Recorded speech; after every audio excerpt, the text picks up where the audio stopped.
wool compared to, say, that wool, right? You hide them side by side. Now, you guys might not be able to tell the difference, but if I put them side by side together, you can see this one is stringy, and you can see this one's got these crimps down the end of it.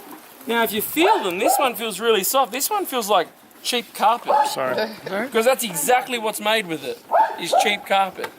This one is from some of the best quality wool in the world. Now, you saw shearing in New Zealand, correct? Yep. Sheep, good quality sheep, come from Australia. The #1 wool in the world for clothing comes from Australia. It's from the merino, which is these big ones that are pushing through at the top. Places like Armani, Versace, Gucci have over the years all used merino wool for high quality fashion. Suits, jackets, jumpers. There is nothing better than the feeling of good quality wool against your skin, and there is nothing worse than the feeling of cheap wool up against your skin. You can definitely feel the difference. If you have a look at them, you notice they all have an earring. Every single one of them has an earring. They've joined a gang and that's what they've started. The earring is instant information for me. It lets me know how old the sheep are simply by looking at them. It lets me know whether they are male or female just by looking at them. It lets me know who they belong to, once again, just by looking at them. And it's when they're coming towards me I want this information. So what we're going to do shortly is I'm going to load these sheep up. And I'm going to show you what we do with them and why we bring them out of the paddock. Notice none of them have a tail. They're born with a tail, born with a long tail that hangs down past their knee joints here. It hangs down to about there. Who could see a problem with that? Yeah, that's right. Tail is just like this. The tail is woolen. And then it's located where the urine and the feces come out of. Bit of a design flaw. What happens is it gets wet and then the feces sticks to the wet wool.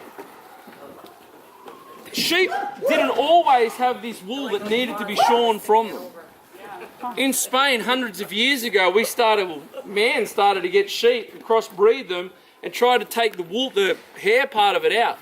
And they developed the wool. And then over the years, it's all been crossbred and you've got these different varieties. They didn't always have to be shorn. Nowadays, they are the only domesticated farm animal. They cannot survive without people. It takes 3 years, but after 3 years, they'll starve to death. This is 12 months worth of growth. Imagine what he's going to look like at 2 years, and then imagine what he's going to look like at 3 years. Imagine all that extra weight, and then it rains. And the wool absorbs all of that water. So in 3 years, he'd be out to about here. Right? And then it rains, the water is absorbed by the wool, and he basically can't walk anymore. First thing they did when they came out onto that grass was stick their head down and eat. If he can't walk around and eat, he's not going to survive very long. The other problem is, have a look under his neck at 12 months. Imagine 2 years, 3 years.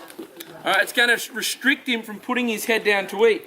The first thing they do when they come onto green grass is they put their head down to eat. So what's going to happen is eventually, once again, he'll starve to death. They are really reliant on us. Sheep go to the toilet and they eat in the same spot. Oh, no. Another pause. What do? You can't teach them manners. We've tried knives and forks, they won't go for it. But they go to the toilet and then they eat straight over the top of it, which means that if they have intestinal worms and they get rid of the intestinal worms, that'll live in the ground for 3 weeks. But then they ingest it again. So it's this never-ending cycle of getting rid of worms and eating them again, which is why there's all those empty paddocks that you pass on your way in. You have to have a rotation system. You bring them out of the paddock. Belle, her job is just to run. She's a paddock dog. Her job is to go far away and bring them in. Once they're in, then Ted takes over, or a dog like Ted. His replacement's being trained at the moment. So what's going to happen with him is he gets them into a position where I can work with them, where I can open their mouths and give them the medicine they need to get rid of the worms. Very important. If you just fed the sheep, go and wash your hands. All right? Once you've finished that, grab yourselves a seat up there, up near the cat, or this lady here, she's mowing you all the seats, and we'll get